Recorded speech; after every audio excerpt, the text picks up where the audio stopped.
an inquiry the government never wanted. We're not having a banking royal commission. There's nothing more than crass populism seeking to undermine confidence in the banking and financial system. It could be easy to forget the government's, the LNP's, stance, conduct and past waffle in respect of the Royal Banking Commission. By that we mean the ex-Treasurer, now Prime Minister, and yet another Prime Minister who was not elected by the people, Scott Morrison, Mathias Cormann, and the now retiring, or is that escaping, Kelly O'Dwyer, and not forgetting of course the banker and ex-Prime Minister Malcolm Turnbull, who were dragged kicking and squirming to the now concluded Royal Commission into banking. They didn't want it, and ScoMo is on record as having voted 26 times against having it.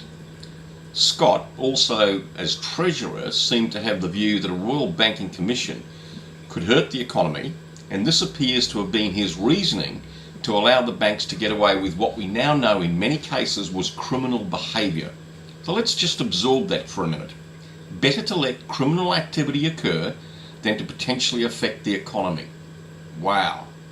And that is the man who is the current Prime Minister of Australia. It could be easy to forget that the big banks were and are heavy donors to the LNP, specifically the Liberal Party. And it could be easy to forget the utter misleading nonsense that came out of these people's mouths prior to the Royal Commission and the revelations, of course, that have now come from it. Let's not forget. Here are some clips to remind us all of the mindset of this bunch of rogues who, apart from Kelly, I want to have another baby, O'Dwyer, want you to re-elect. Think very carefully before you do, because they talk a lot of, well, you know. Feel free to argue my ass anytime, or even your own for that matter. Leave a comment below or get in touch and put your views forward in our upcoming live talkback podcast thingy on YouTube. Details are in the description below. We'd love to hear from you. Come and have a debate. But from the back foot, the Treasurer moved to the front foot, announcing a raft of tough penalties for company crooks. The new regime would see corporate criminals jail for up to 10 years and companies fined 10% of their annual turnover.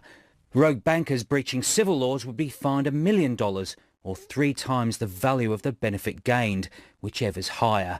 The maximum penalty for companies, more than $200 million. There are some corporations out there who might simply see penalties as the cost of doing business. Well, no more. So there have been customer tears. I got very upset and walked out. Banker obfuscation. This was the 14th false or misleading statement by AMP to ASIC. You're losing count. Lies and stealing from the dead. Now the Banking Royal Commission claims its first scalp. Craig Miller, AMP's chief executive, quitting in the wake of his company's shameful practices being revealed by the Commission. We're not having a banking royal commission. We're not having a banking royal commission. We're not having a banking royal commission. Mr Cormann, 8 years ago, I became the whistleblower in the Commonwealth Bank financial planning scandal. The subsequent Senate inquiry of 2014 found that your tough cop, ASIC, was a timid and hesitant regulator and recommended a royal commission into the Commonwealth Bank. Many more financial scandals have taken place since then, all of them on ASIC's watch, and yet your government still refuses to call a royal commission. Yet at the same time, your government also takes millions of dollars in political donations from those same banks. So my question to you, Mr Cormann, is how can this possibly be right?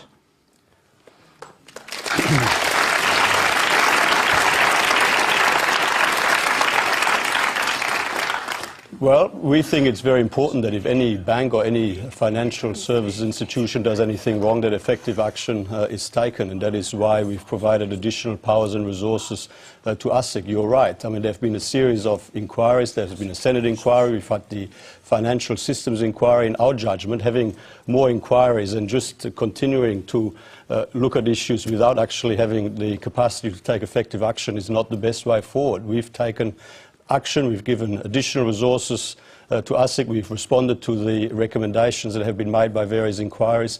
In our judgment, it was time for action, not time for yet another inquiry that essentially would not be able to do anything about what it finds. Well, I would say that if ASIC really was a tough cop, none of these scandals would have happened in the first place.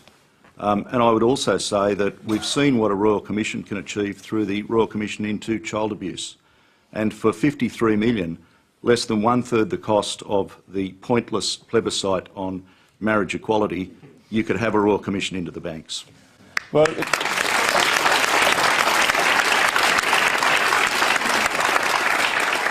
I mean, many of the events that you talk about, of course, were happening in the period of the previous Labor governments, and some of them actually in relation, some of them during the period when Bill Shorten was the Financial Services Minister. So since then there have been a whole series of inquiries. There has been a response by government. Government has provided additional resources and additional powers to ASIC, and our judgment is that that is the best way forward. Let's hear from the... And a short time ago, I spoke to Australia's Treasurer, Scott Morrison. Scott Morrison, good to have you in again. Thanks, Lee. Earlier this month, you sat in that seat and you said that a Banking Royal Commission was a $150 million QC complaints desk, that it would undermine confidence in the banking system, that underwrites people's jobs and savings. The Prime Minister has said that a Royal Commission into banking would lead to absolutely no action.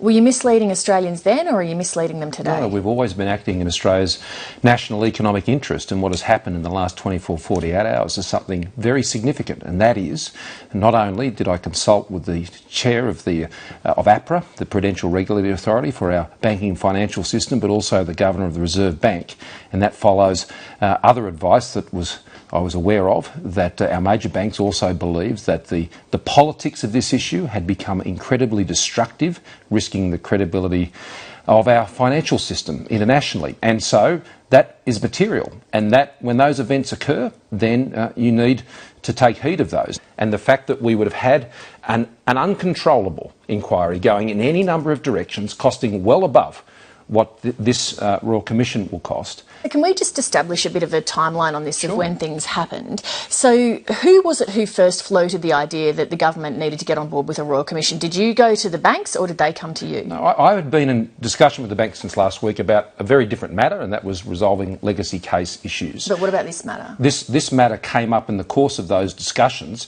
with the events that was taking place in the Australian Senate. And who raised it first, you or them? Well, look, I'm not going to go into the individual to-ing and froing of the conversation. So basically what you're saying is that you and Malcolm Turnbull would have lost the day if you persisted with your view that there shouldn't be a Royal Commission, so you capitulated to the backbench, to Bill Shorten, to Labor and the Greens.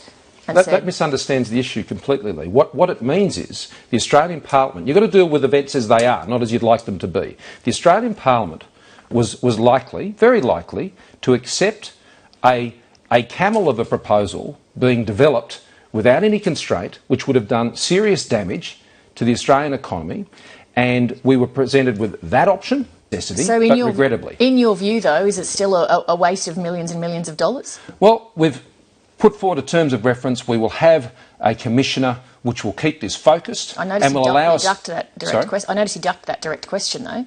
Well, restate it, and I'm happy to answer it. Do you believe still, as you've stated previously, that it's a waste of millions of dollars? I believe what we've decided to do will not be a waste.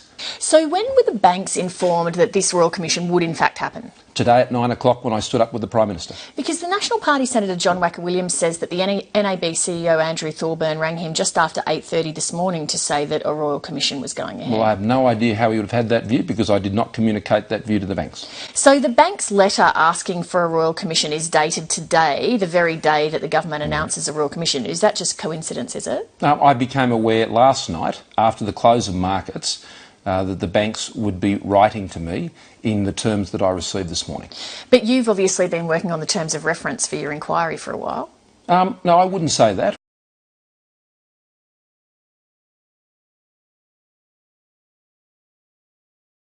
Bunnings for Hamadrill and Polyfill. Michaelia Cash.